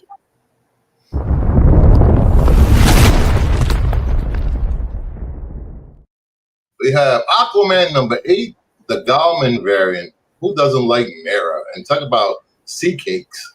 Yeah, I like those sea cake back cakes. there. I see some. I like those salmon patties. She's got some crab cakes back there, doesn't she? Yeah, flames going right up in there. 1 DC. 1. I'm already out. You're already out? Yeah. You said Already seven, right? out. No, I'm not. The rest of them have to be DC though. Yeah. Better That's not than gonna that. happen. Well, there's going to Nope. be 1 Spears DC, so that's 2. I don't know. You better also not leave Talavera off of this. Just saying. I have no idea what you guys are talking about. He's been getting so good. I hear words, but nothing's coming out your mouths. There's a Mayo in here. You should probably have. We'll see. We'll see. Speaker says what? At number 7.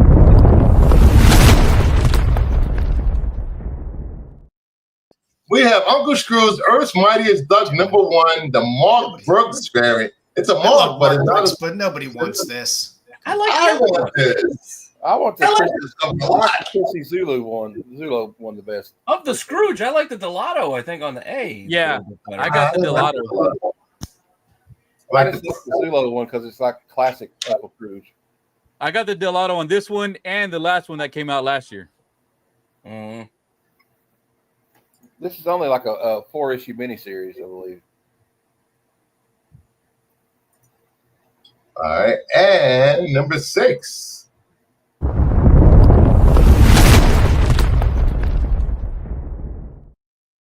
Supergirl number 4, the Ijikuri variant.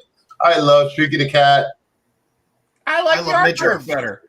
I love midriff. Hell, I like the Sophie Campbell on the A a little bit better than this one. I'm a fan of Ijikuri, so. I am. I just didn't love this one. That's all. But you got 2.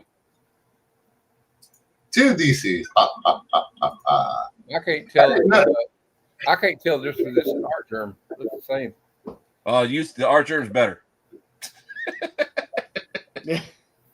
At number 5.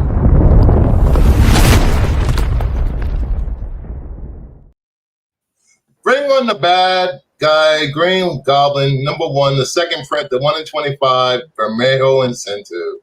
All these second print Bermejos 1 in 25, I'm picking up. I love all these. I just love the way Bermejo draws Spider-Man. It just looks cool. Really cool.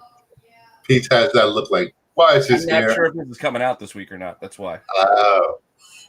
They moved some stuff around. See, I get lucky because I picked these up for like $14 at my LCS. All these 1 in 25, so I'm happy. This week specifically, I would say look for that the Black Cat. I think it's ASM 7. It's the Bermejo Black Cat and Spider-Man. It's the Virgin version on the second one. That one in a Virgin is going to look gorgeous. Yeah. At number 4.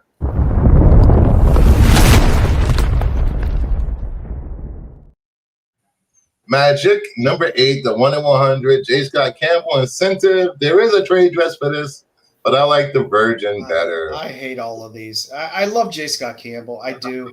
But just the same picture in the background bugs me. It's just I hear you, Joe, and I'm excluding these. They're on their own. They're in their own thing. I'm doing a whole separate shorts for these. They're in their own category, so I'm just putting these aside. I'm not counting any of them personally because there's so many. There's 28 of them. I would have loved just a Virgin on a just a single flat color background over the same picture, just color tinted in the background larger. Oh, I kind of like it. I can't fault them. I do the same thing for my IG posts. No, you tend to choose a different photo in the back. And then No. I will do. My only criticism of J. Scott Campbell is This is how I've been rolling. Very long are those legs? Like look at her femur bones. I mean, what the fuck? I love the art. I love the art of that. I just would like that would look so sharp on just a straight yellow background. She needs long legs so you can get all those extra buckles and straps. Wow, Sticks, I'm 8. JSC, just same cover. Wow. Damn. Sticks. I just picked up the trade on this one. I didn't grab the 1 in 100. His 1 in 25 second print of the X-Men one he did last year, the blue, that was his best Magic cover for me. But yeah, for these trade dress, 1 in 100 is way too pricey for any of these, in my opinion. The fact that if you get it as a trade dress, that to me it just dilutes 1 in 100. Yeah. The Mary Jane 1 in 100 has been selling for high prices though. It doesn't mean they won't do well. Yeah. For me personally, I'm just like, well, they'll do well the week of, and then we'll see in like 2 months if anybody cares anymore. Yeah. Then I'll pick up cheaper ones. Just like the Spider-Gwen's Frizzen 1 in 100. Nobody cares about that cover anymore. Nope. Kevin sell it for $60 last night. Couldn't sell it. Are we still stuck at 2 DCs though? 2 DC. Yes. Yeah. 3 books left. I told you there wasn't a lot. He overshot last week. Yeah, he did. At number 3.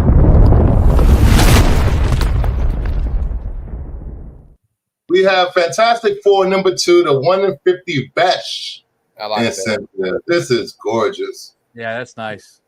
Besh has been That's firing on all cylinders recently with a handful of recovers. I mean, I ain't spending $150 money for it, but I like the cover. I'll get the trade dress. Mm-hmm. Again, it's just like, how hard is it? Make ratios unique. So stop offering trade dress of the same goddamn cover. Make 1 and 50s unique. Well, that's because people will buy them regardless. True. It's frustrating. They'll buy both. Blame the fans. Blame the fans. Those people who buy both stick with me. So it's only 2 DCs and only 2 spots left. Everyone is out. I said not if one is a Spears DC. I don't care. It's not like we win anything.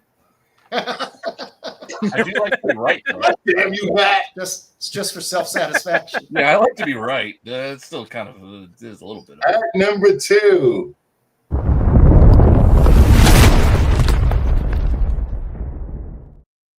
Godzilla Here to Be Aliens, number 3, the 1 in 25 Penichi incentive. Godzilla and Jet Jaguar always goes to the top of my list. Let's go. You pick wrong again. I would agree if all those weird-haired people weren't down below. Those are smog monsters. The drive-in movie theater Mecha Godzilla on the B cover is better than this one. Yeah. Don't tell people about that one. I'm just saying. Yeah, again, not a great 125. And the number 1 book of the week, he should be happy.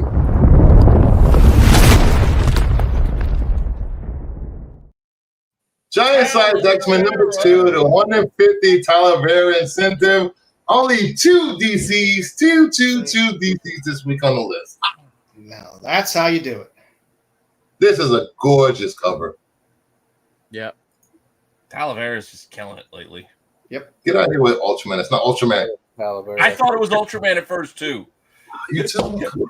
I did. When you see the picture, like first thought, Ultraman. I had to read the description to clarify. Hey Bruce, can you go back to that Ultraman Godzilla one? I want to see it again.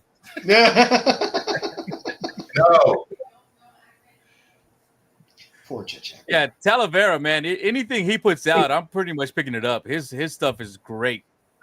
Mm-hmm. Yeah, I used to pick up his gun hunting exclusives that were fantastic. I need to go find those. Yeah.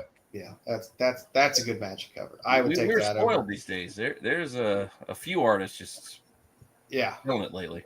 They're on heaters. Yeah, him, Panosian, Eom, they're just putting out great cover after great cover. I'm digging what Bermejo's doing. Like yes. A lot on the EC horror type stuff and the Marvel stuff. Like it's his Spider-Man covers, they're great. And then what he's been what you said about the EC. The EC's been good.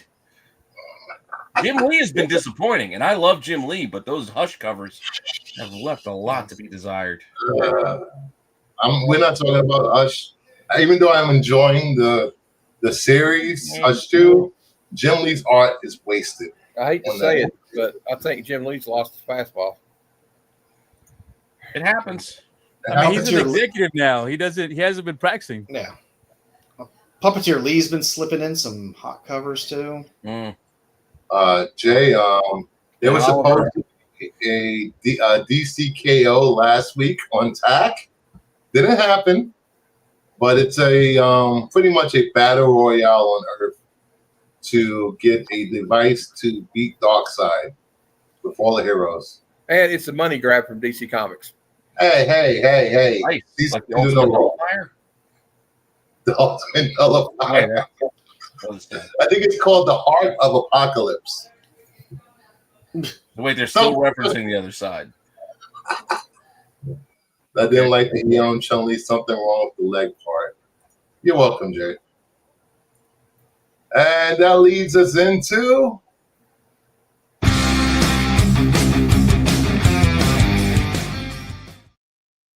some heritage auction sales of some Golden Age books. First up, we have Amazing Adventures number 4 from Zip Davis publication from 1951 is CGC 6.5 off-white pages, off-white to white pages, sold for $12.60. There are 76 graded, only 192 ice grade. When did the Great Gazoo go evil? Yeah, I know. This makes me think of Men in Black. Whenever that robot's mask opened, the guy was in there controlling him. And this is imagine this is in 1951, and now we have people with AI girlfriends.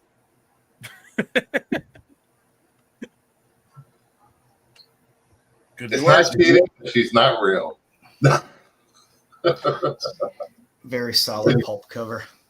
Very great cover. I love this cover. And it was painted. It's a robot cover. Yeah, and there's a story here by Jerry Siegel. Nice. Yeah. Next up, it looks like a pulp. We have Captain Marvel Jr. number 25 from Fawcett, 1944. 8.5 off white to white pages, sold for $1,050. 26 graded on the census. There are 3 9.2 being the highest grade. And yes, I picked this because of innuendo. Because yes, it's a very sexual cover. Yeah. Can't my man fly? Yes. What's he climbing the pole for? He's riding the American flag. No, he's riding the pole. People pole dance back then. I guess so, because again, this is a choice. That's my point. This position he put himself in is a choice. Isn't Captain Marvel Jr. like 16 or something? Yeah, they all were teens. Yeah, they still are. He still got socks under the bed. 6, we do not discriminate against robosexuals here. Captain Marvel Jr. riding pole. Money is hard to come by. God, he is and look at that. He's got all the guys on the beach. They're all down there cheering like, woo! Yeah. They're getting ready to throw some dollars at him. This one guy fell out. He couldn't take it anymore. I think they took their shirts off too. What the hell's going on in this picture? I don't know. The weirdest beach party I've ever seen. All right, then we have Dark Mysteries number 12 from Master Publications, 1953, CGC 8.0, white pages, sold for $1,560. 24 graded on the census. 9.0 being the highest grade. There's 190. I love that one skeleton that's just kind of chilling there. It's just it's just sitting back there watching. Oh, the Jeff Goldblum skeleton, just dressed style, lounging. Yeah, Burt Reynolds, the Burt Reynolds in that. Oh, Reynolds. Oh, that's a good one too. He's got no coverage though. You can find some cheap Golden Age horror books out there. You don't have to spend an arm or a leg. You can just spend one or the other. Price. For an 8.0, this is not a horrible price. I mean, for 8.0. Yeah. That's a nice cover. I'd pick that up. I mean, and we have Jesus, that's what, 70 plus years old? Yep. Yeah. Jesus. Hey, I just sent Mark this book. Oh, nice. As inspiration for his Christmas. Yeah. I was thinking this when he was talking about the Christmas covers. Walter Horror. Yeah, Walter Horror 35 from 1954. CGC 6.5 off white to white pages, sold for $1,800. There are 275 graded. There are 3 9.6 being the highest grade. I like this one.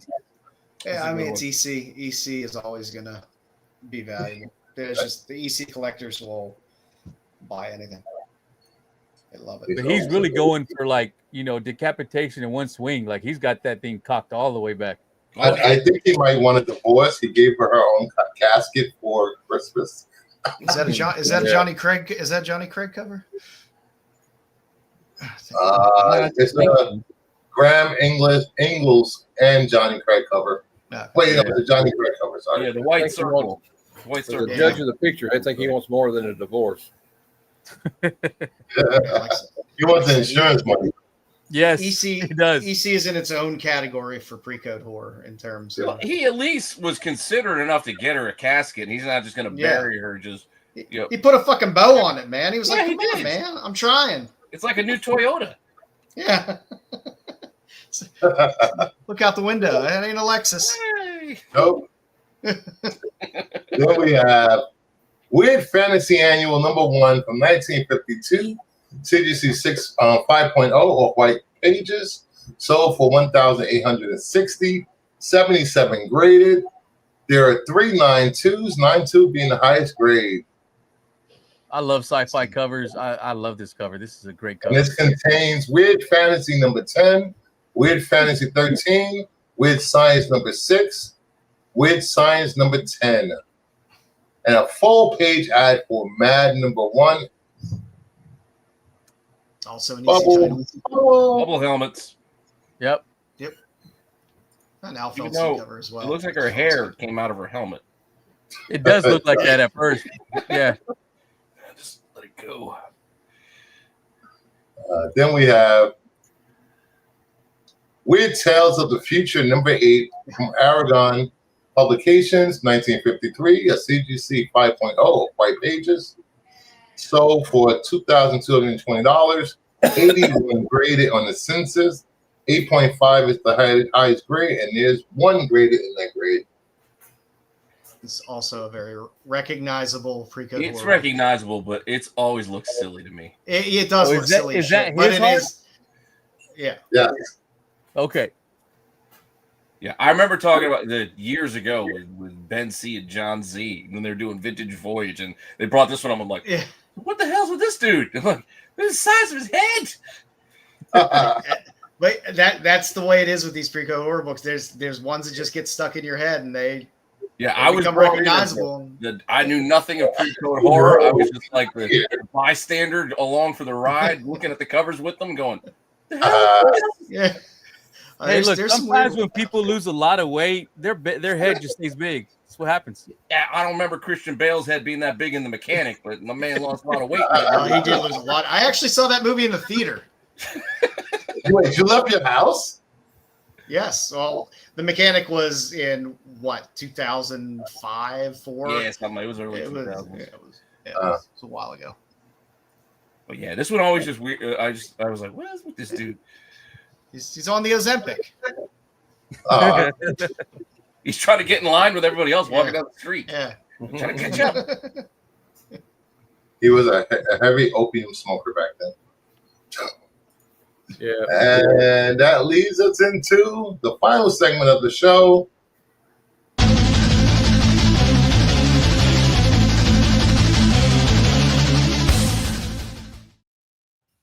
Ultimate FOC. Woohoo! Ultimate FOC. We just don't pull up websites and look at FOC for an hour and a half. No. Instead, Bruce pulls the covers and we tell him which covers are better for FS. Yes. Yes. So we have FOC ending at 8/11/2025. Oh, because for a second there, I thought we were doing another show. No. I'm gonna have to go get another drink. Get to your local comic shops. Get your FOC orders in, or order them online at your favorite retailer. First up, we have Poison Ivy 36, Eon variant. Good pick. The Delano variant. Is this the one that has a Seb McKinnon? Cheetah and Cheshire #2, Perel variant. Resurrection Man #6, the Call variant. Oh, cover 8, it's called. I picked up the 2 Ivies. I like them. Yeah. I'm trying to remember whether this is the one that has the ratio, because there's a Seb McKinnon cover coming out soon for Poison Ivy, and he's a very polarizing artist. You either like look at him like this is the most beautiful thing I've ever seen, Yeah. or yeah. But I know he has a ratio. I think a ratio. He's got some good. There's some good stuff though. Then we have Absolute Man #11, the Spokes variant. Batgirl #11, cover 8, Talaski. Batman 635, the facsimile superpowers variant. They've been phoning it in on those superpowers variants recently. The first ones they did were really cool. You got Constantine with the cigarette and stuff like that, and then they're like, "Hey, Red Hood." Why are they in 1980s? By the way, like that's my question. Like, It just seems like a weird thing to do, to put them on the facsimiles. Like, who in their right mind? Like, I think this week the Joker Harley, the one with them, kind of dancing together. That facsimile is coming out. Who is going to say, you know what? I want to get the Harley Superpowers version of that book instead. Me. But why? Because I like it. I like these. You like it better than the Ross? Like, if you couldn't afford the Ross original, if you have a Ross original, God bless you. I want the original. I have the original. All right. Absolute Green Lantern 6, the Mundo. People will pick this up to complete the set. Yeah, that'd be cool covers. I think.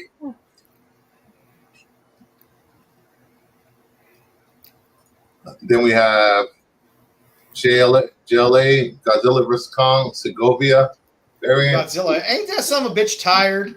He's all over the goddamn place. He's gotta be tired. He's in Birds of Prey. Starships. He's in the Marvel universe. He's all over the Destroy goddamn. Marvel. I'm starting to get Godzilla fatigue. Yeah, Got Birds of Prey 25, the Greg Land variant. He's gonna Battle be World in number Kansas 1, City, too. Coelho. Captain America 3, Zdarsky variant. did Land That's really the one I have to ordered do right the there. I love kneeling? that Zdarsky cover. Sorry. Greg Yes, Land, good. come on. What, you don't like the land? I've seen that pose. Jeez.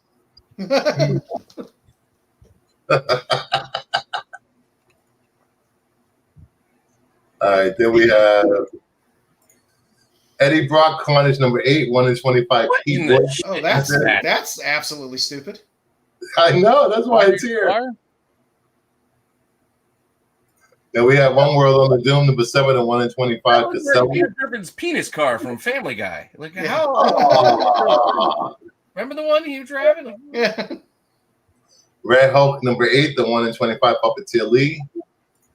Spider-Verse versus Venomverse number 5, the 1 in 10. Vecchio. We're getting a Power Ranger Venom. why are you putting that in there? Yeah, who's reading that series? It's a Power Ranger. Yeah, People who like wants Power a design Rangers. cover? You're seriously putting a design cover in here, calling it flaming hot? That's a Yes. flaming pile of dog shit is what it is. I really dislike those design variants unless it's like it's a first appearance and it's a new character. I will grab one, but It is a new character. That's why it's hot. but no, it's a symbiote character, isn't it? You fucking shit out one of those every other week. Oh, we did have one last week. Symbi. Yeah, Symbi the symbiote. Oh my God, yeah. How original. Spider-Verse and Venomverse characters. It's like here's 7,000 of them. 2 will hit eventually. There we have the Undead Iron Fist number 1, 10 variant. I do like That's a that cool cover. Ultimate Hawkeye number 1, Lyrics Lee. Were they Ultimate bringing that Spider-Man back? Incursion. Ultimate Spider-Man Incursion 4, the 1 in 25 Land. And Ultimate Wolverine number 9, the 1 in 25 Maria Wolf. I'm going with Iron Fist on this one. Every time they put out an Iron Fist series, they seem to do just these insanely amazing covers. Yeah. Yeah, I like Yeah, Maria and- Wolf, but I do not care for that one. Maria Wolf is very hit or miss for me. It's like there's like this is an amazing cover, or I'm like, you've been staring at too many Frank Miller covers.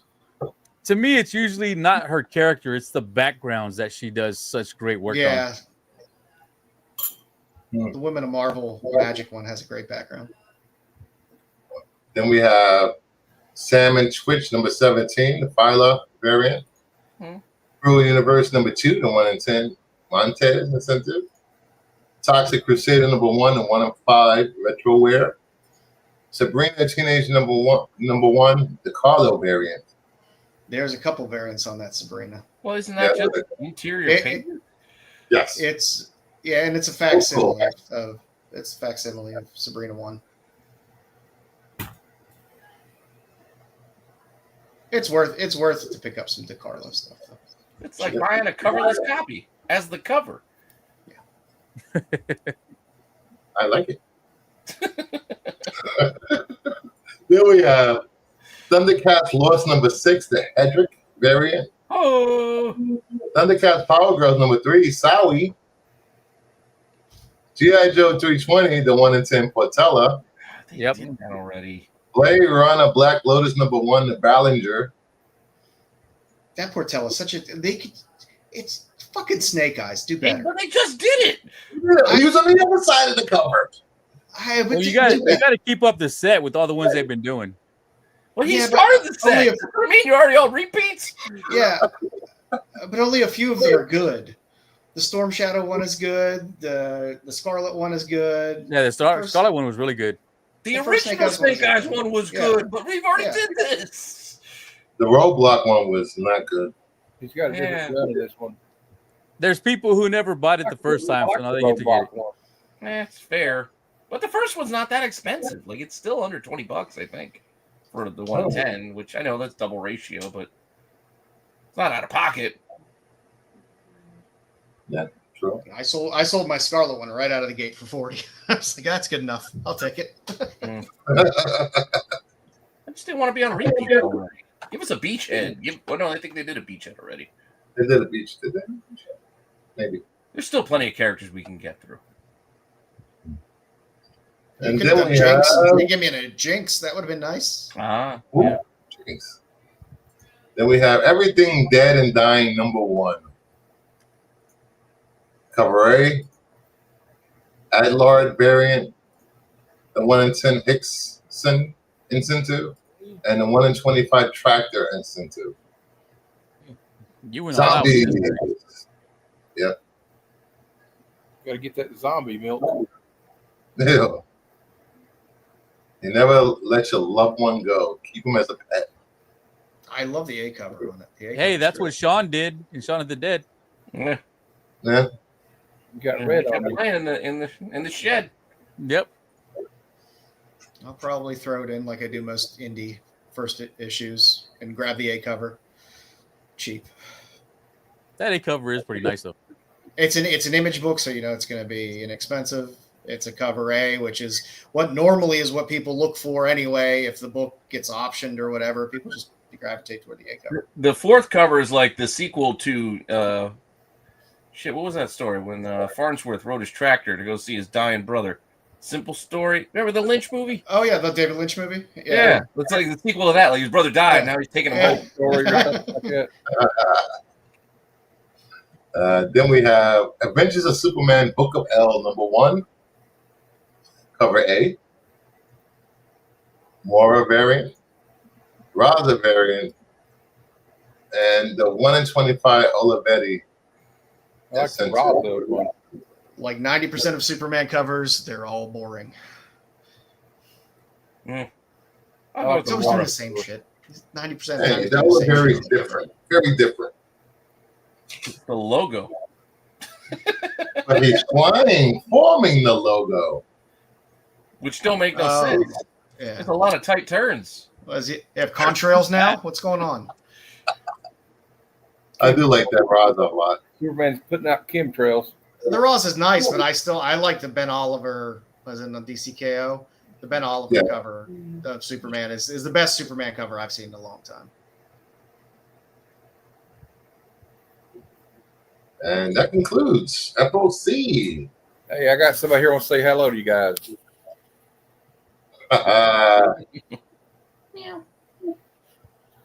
Mr. Puss Puss.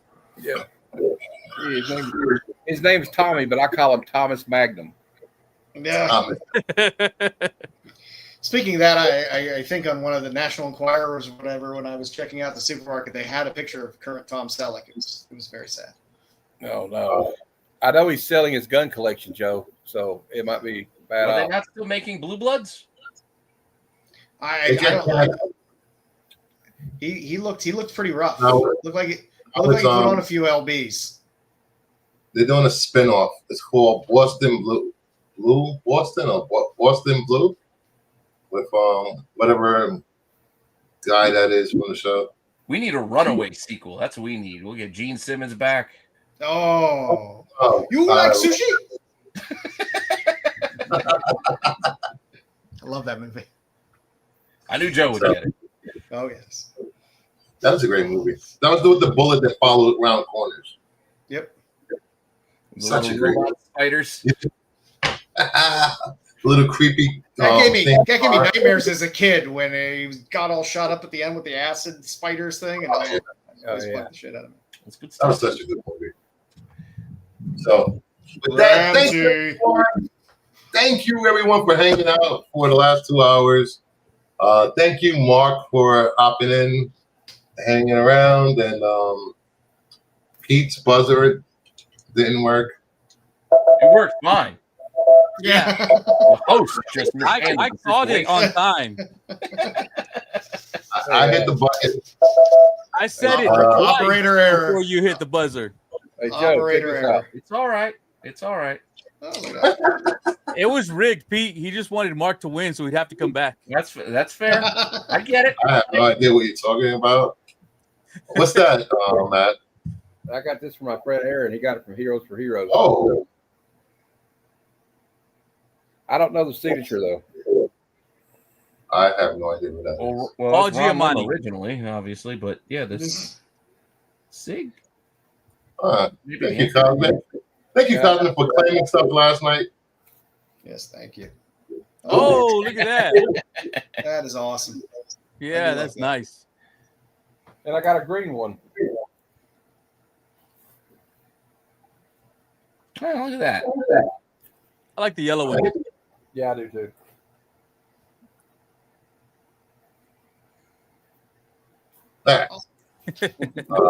Thank you, Cosmic, for claiming stuff last night. Really helped out.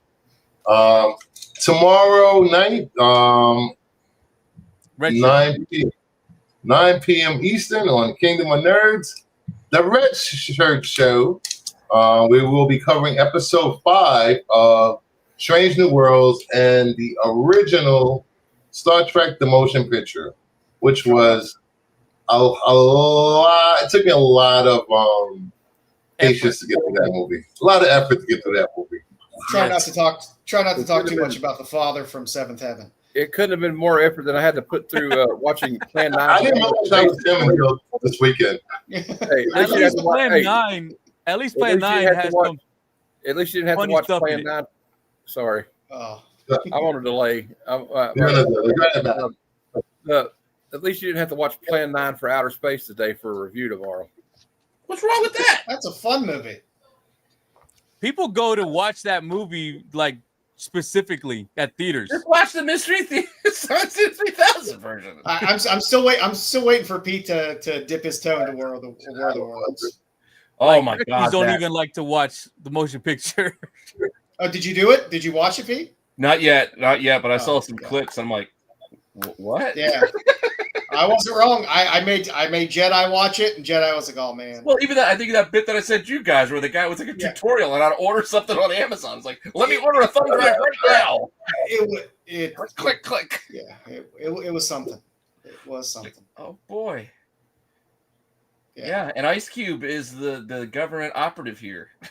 Yes. It's cute. It hurts. It hurts to watch. You will be dumber for watching it. I kind of still want to do it. I want more people to watch it just so I don't seem crazy for being so disturbed by the movie. And then come back here Thursday for DCU on the Hunt episode 25. 25 episodes so far, which is awesome. I should never have started doing it because it's driving the prices up of DCUs. Good job. That's what I'm here for. And then Friday, off the shelf, where we do Jeopardy, and Sunday back here for the other comic show. Tuesday we have Sticks Boys, Doctor Who review. I can't remember what it's called. Who are you watching? No, Doctor Who. Was it Rewind? I don't know. It's Doctor Sticks. Who It can review. change. I It can gotta make change it on there one daily. of these days. And then It's fun. It's a fun time. We have a good time. I like Doctor Who. yeah, I might be on TAC this Wednesday, and who knows? You might need to. Matt, what do you got going on this week, Matt? Tomorrow, 12:30 p.m. Eastern, Bad Cinema presents Plan 9 from Outer Space. Fantastic film. I've never seen it. It's fun. It's actually pretty funny. You need to watch. You know what you need to add on to your list, Matt? Cemetery Man. Cemetery? Okay. Cemetery Man. Cemetery Oh, Man. Okay. And just look it up. It's free on Tubi. It is I can't explain the movie because that's how weird it is. It's I was trying to help Joe out, but I can't. Matt, we need to watch. There is no Wrong helping Rex. on that. It's a watch. Oh, and then on Tuesday at 8 p.m., I'm going to have John's Comics with Friends on Comic Conversations. And Thursday at 12:30, Good Cinema presents Pulp Fiction. There you go. Oh, I knew I forgot something. Tuesday night, I am on Gary B's The Casual Comic Guys channel for his 1011 show. Again, I've been invited back. I hung out with him at Rochester, a con in Rochester, New York. Awesome guy. You know a lot of people. Got some great deals on books for me. Thank you, Gary. So I'll be on there tomorrow on Gary B, The Casual Comic Guy. Tuesday at 9 p.m.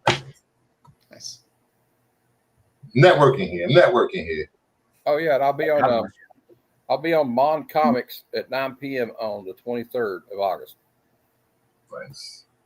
And if you guys are craving more content tonight, you can head over to Renovision for Tales from the Boring Side. Tales from the Dark Side. Go watch the Star Wars talk. Go say hi to Dom. Tales from the Wayseeker yells at Dom. I think it's what's the guy's name? Wookiee Fanatic. He yells at Dom now. Oh yeah, they brought in Wookiee. Yeah, and this is for you Star Wars fans. I haven't played this in a while. Who are you? I'm Ray. Ray who? Ray Skywalker. Again, I've never seen anyone ask for anyone's last name in Star Wars before. Never. Until that scene. Well, no, wait. Actually, they did in the Solo movie. Thank you, Jim. Bruce is the hardest working guy on YouTube. No, I'm not. That guy is next to me. Pete puts out 1 million goddamn shows a week. Pete is well-oiled machine. And I'm not retired yet. Not retired. People. Wait until he retires. He's going to have 5 shows going at the same time. Toys, comics. Yeah. What else? My poor Vintage I've had no time all summer for it. I feel so bad. So hit the like button. Just start clipping out the qualified collectible section. The Jedi did. I might have to. And throw it up on there as Yeah. short. So please like, subscribe, leave a comment if you're watching on the replay. Get out of here, Ed. Bruce works hard on God damn it. Look at like you. You've been banned a long time ago. So see everyone tomorrow. Head over to Tales from the Dark Side on Renovision to make fun of Dom. Have a good night. Thank you, everyone.